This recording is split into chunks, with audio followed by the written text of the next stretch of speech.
खादी है, खादी में धागे हैं, धागे में लोग हैं, लोगों के अंदर।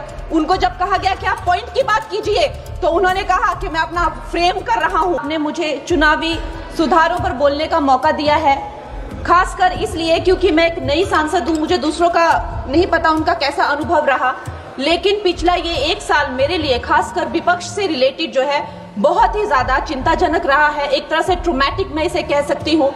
हर दिन इन्होंने यहाँ पे तमाशा किया है, हमारा दिल दहल जाता था इनको देखकर। एसआईआर ये वेल में उतर जाते थे। यहाँ पर इन लोगों ने डराना, धमकाना, धक्का मुक्की, ऐसा कोई इन्होंने किसी तरह की कोई बदतमीजी नहीं है जो एक भी दिन इन्होंने संसद भवन चलने नहीं दिया। हम जनता के प्रतिनिधि हैं, हम यहाँ पर उनकी आवाज लेकर आते हैं, हम कुछ सीखने आते हैं, हम नए सांसद हैं।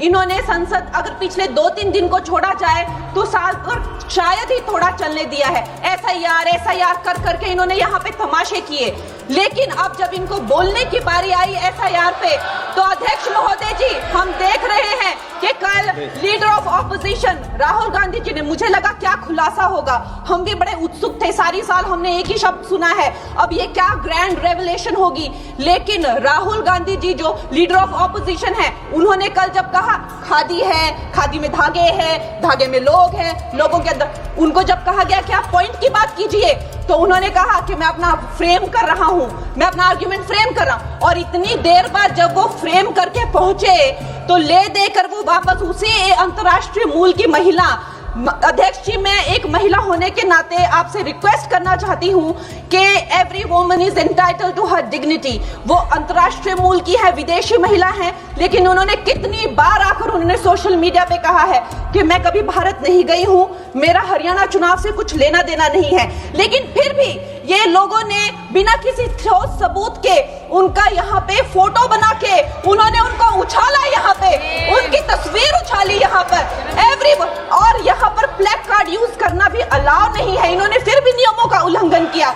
मैं चाहती हूँ सबसे पहले तो मैं इस सदन की तरफ से उन महिला से बहुत ही माफी मांगती हूँ कि इस सदन में बिना कि उनकी आजकल जो पर्सनैलिटी राइट्स का भी एक बहुत बड़ा क्राइम होता है, उसके उपरांत उनका फोटो यहाँ यूज किया गया। मुझे बहुत खेद है। भारतीय संसद भवन की तरफ से हम उनसे माफी मांगते हैं। और ये देखिए, महिलाओं का हमेशा ये अपमान करते हैं, लेकिन हमारे प्रधानमंत्री चाहे बेटी बचाओ बेटी पढ़ाओ हो, महिलाओं को शौचालय देने से लेकर, महिलाओं को गैस देने से लेकर, महिलाओं को जो है वो छात्रवृत्ति न जाने कितनी ऐसी योजनाएं हैं। कांग्रेस वालों, शायद तुम लोग ये समझ नहीं पा रहे हो, ईवीएम्स हैक नहीं करते हैं प्रधानमंत्री लोगों के दिलों को हैक करते हैं।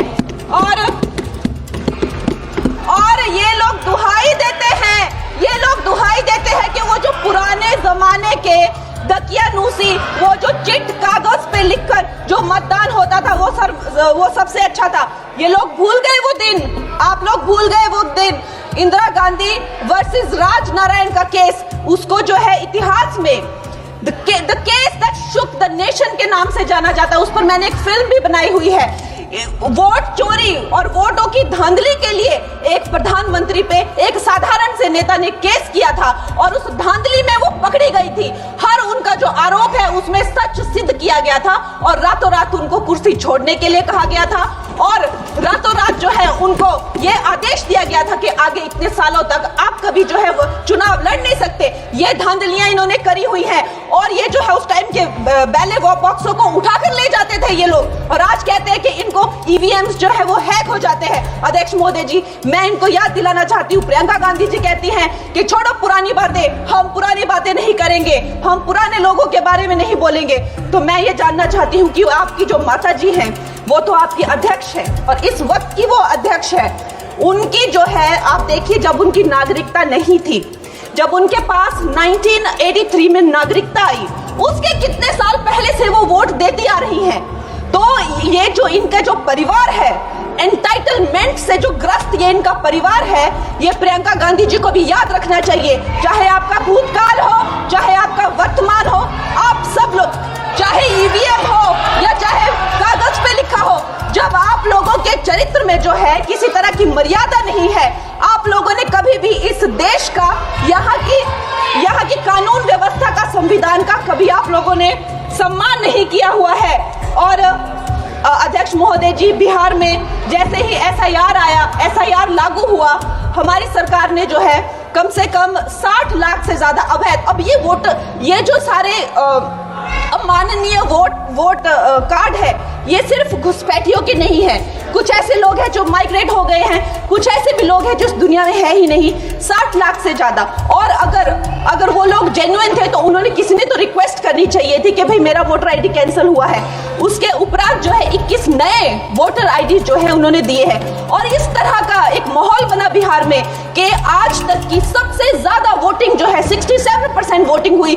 नागरिकों में ये उत्साह जगा कि जो है इस तरह की जो क्लेंजिंग प्रोसेस है वो होना चाहिए। मैं एक देशभक्त होने के नाते अध्यक्ष महोदय जी, मैं ये प्रपोज करना चाहती हूँ कि हमारे देश में जो है हमेशा महीने 2 महीने बाद हमारे जो शीर्ष नेतृत्व हो गए, सारे अधिकारी हो गए, हमारे जितने भी रिसोर्सेज हैं, हम लोग उनको हर महीने 2 महीने में इलेक्शंस में जो है पुश कर देते हैं। इससे हमारे देश का बहुत ही भारी नुकसान होता है। और मैं ये चाहूंगी कि 1 नेशन 1 इलेक्शन, जो नरेंद्र मोदी प्रधानमंत्री जी जो कहते हैं कि एक वोटिंग जो है डेमोक्रेसी के उत्सव के रूप में, जैसे कि दिवाली होती है, होली होती है, उस रूप में मनाया जाए। क्योंकि ये सिर्फ सरकार का ही नुकसान नहीं है, 10,000 करोड़ से ज्यादा का जो नुकसान होता है सिर्फ वही नहीं है, लेकिन मुझे लगता है कि धीरे धीरे हमारे जो नागरिक भी है उनमें जो वोटिंग फटीक है, बार बार उन्हें जागरूक करना, बार बार कई जगहों से जहां वो काम करते हैं वहां से उनको ट्रैवल करके अपने नेटिव प्लेसेस पे आना और बार बार मार्केटिंग करके, it is exhausting for the whole ecosystem. तो मैं ये प्रपोज करना चाहती हूँ कि